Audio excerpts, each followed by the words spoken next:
is the Meris Mercury7, and it is, in a word, stunning. The Mercury7 is a stereo in and out digital reverb pedal with, you know, all your MIDI capable gubbins and all that sort of stuff. It absolutely oozes that Hollywood film score, dare I say, Zimmer-esque kind of characteristic. It's also got this fantastic pitch shifting kind of party piece, I suppose, where you can get everything from honestly just the best shimmer sound I have ever heard, all the way to these pitch shifted up and down kind of descending, ascending things are really reminiscent of like Vangelis's work on Blade Runner, which is one of my favourite electronic scores ever. Up front, you find an assortment of many knobs and buttons. You've got space decay, which is effectively the size of the kind of simulated room that you're in. You've got a modulation control in the centre, which just adds this wonderful kind of drunken warble, very subtle, very musical, only affecting the reverb trail though, it's not affecting your dry signal. Talking of dry signals, then you've got a mix knob, which is how much dry versus wet signal you're going to get coming out of the pedal, so just how much reverb is applied to your sound. Then you've got two smaller knobs at the bottom of the pedal, towards the lower end of the pedal, which control an EQ, which again applies only to the reverb. So you've got a low end and a high end knob. These are really, really good. I feel like quite a lot of work has gone into these. They're an afterthought in a lot of pedals, I find, but they're really, really good. They're usable completely across the whole spectrum, up and down. There's no point where, you know, you crank it up and you go, oh god, I've never used that, or you turn it all the way down and it just completely hollows out. There's none of that. It's a really even and smooth curve. And then in the middle of that bottom row, you've got that pitch shifting knob that I mentioned earlier, which starts off completely off, so no pitch shifting applied, and then you get an octave down, which is a really interesting kind of fills out your sound kind of textural, really good for pads and stuff. And then you've got a descending kind of pitch shifted pad, which is a gradual descent in pitch in the reverb trails, which is immediate Blade Runner cyberpunk futuristic awesomeness. And then you've got pitch up, which is also a really interesting, especially on like melodies and type stuff, you can kind of work it in. That one in my experience needs to be a bit more subtle, but it's just it's amazing. The next pitch shifting setting you've got is a fifth, in which the pitch of the reverb trail rises up a fifth as you play. Honestly, haven't found a huge use case for that one yet, but it's still very musical, and I could totally see lots of people having loads of fun with it. And the last one is shimmer, which honestly is the best shimmer sound, again, I have ever heard in any pedal. It's so natural and so organic and so subtle while being very present. It's not overpowering. Like I found, for example, the Strymon one in the Big Sky to be very kind of shimmer. You know, it was right there and quite artificial, dare I say it. None of that here. It's marvellous. It's stunning. It really is. Onto the Mercury7's various buttons and switches. You've got 2 foot switches, one of which is just a bypass, and the next one is a hold, like a freeze type function, similar to what you get on the Big Sky, where you hold it down and you get this big kind of freezy ambient swell going on, and it's just lovely. Really, really musical, really, really cool.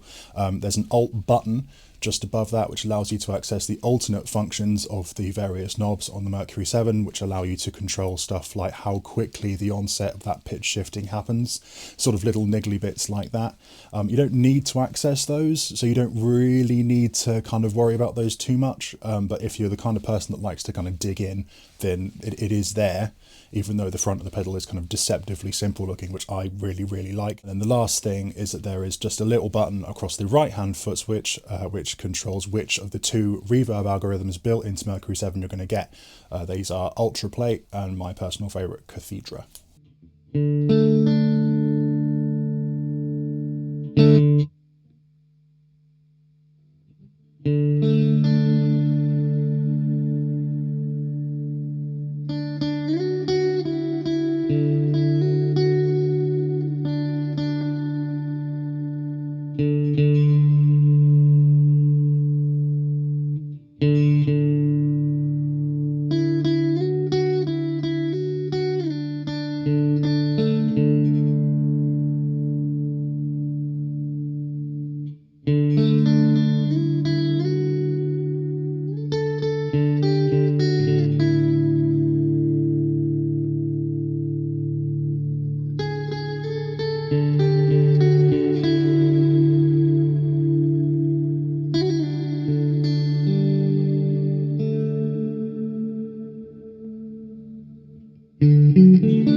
I've kind of been on a bit of a reverb quest for the last couple of years. I've been lucky enough to own a few of the kind of, I guess, big hitter reverbs, you know, like the Strymon Big Sky or the UAFX Golden Reverberator, and a few others. And one problem that I've had with those pedals has been they sound, I don't even know, maybe it's just a psychological thing, but you plug into it and I kind of get the impression that I'm plugging into a computer, I'm plugging into a plug-in almost, a plug-in in a box. It just doesn't sound like me, it doesn't connect with me. It's almost like it's layered either above or below my playing, and it's not kind of, you know, it's not conducive to what I'm playing. It's not an organic sounding thing. There's none of that with the Mercury 7. It's like a sonic hug. It's all around your signal all the time. It's totally musical, it's totally organic. I know it's obviously digital and it is effectively a plug-in in a box, but it's so organic and musical and lovely and wonderful, and it's just glorious on pretty much everything. And it retains that musicality and that organicness even when you push it really, really far, almost into the realms of unrealisticness. I mean, obviously reverbs like this aren't particularly realistic anyway. I mean, you'd be pretty hard pressed to go and find a building where you'd find a reverb like this, but even when you push it just totally beyond the realms of realism and plausibility, you know, it still has that, all of those qualities that I've already mentioned, the musicality and the organicness of everything. It sounds so natural and so real even when you push it completely beyond the boundaries of nature and realism. I've focused so far on guitar because I think that's probably what a lot of people expect from videos like this. It is a guitar pedal, but one of my favourite use cases for pedals in general actually nowadays, but the Mercury7 especially, is using it as outboard in my home studio, where it's so high fidelity and it just sounds so good that using it as an outboard reverb can just breathe life into synthesizers, or especially like plugins like Serum, and into your sample instruments that maybe you're getting from Contact, or wherever your sample instruments of choice. I've written a short orchestral track that tries to kind of showcase this, so hopefully you kind of get the idea. Do it.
It just sounds like a movie. It just sounds like a movie. It lends this wonderful, fascinating, interesting, multifaceted blanket over everything that you feed it that is just so musical and so natural. It's amazing. It's amazing. I love it. It's almost my favorite reverb pedal. I think I'm aware of the Mercury X and stuff like that, but for me, the idea of having a little screen and going menu diving and all of that customization options and all that sort of stuff, it just kind of puts me off. I don't want to faff about with that kind of stuff. I want to make music, I love having just a little button down there to change between my various algorithm options. I'd love to have maybe 4 instead of 2 algorithm options, maybe just take a couple of the Mercury X and just bung them in here, just to kind of make it a little bit more diverse, I suppose, to have a few more sounds on tap.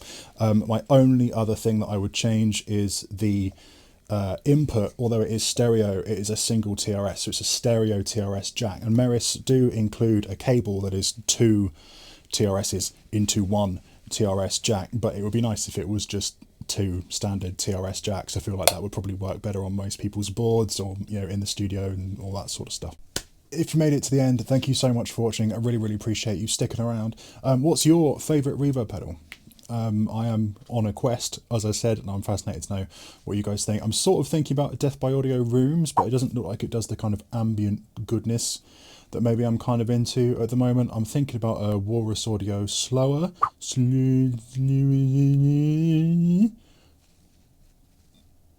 One of those. They look really amazing, especially the black one. I have a bit of a weakness for black, if you haven't noticed. Yeah, thank you so much for hanging about. Please like if you like the video, and subscribe if you want to subscribe, and share, spread the love, and I will see you next time. Thank you so much.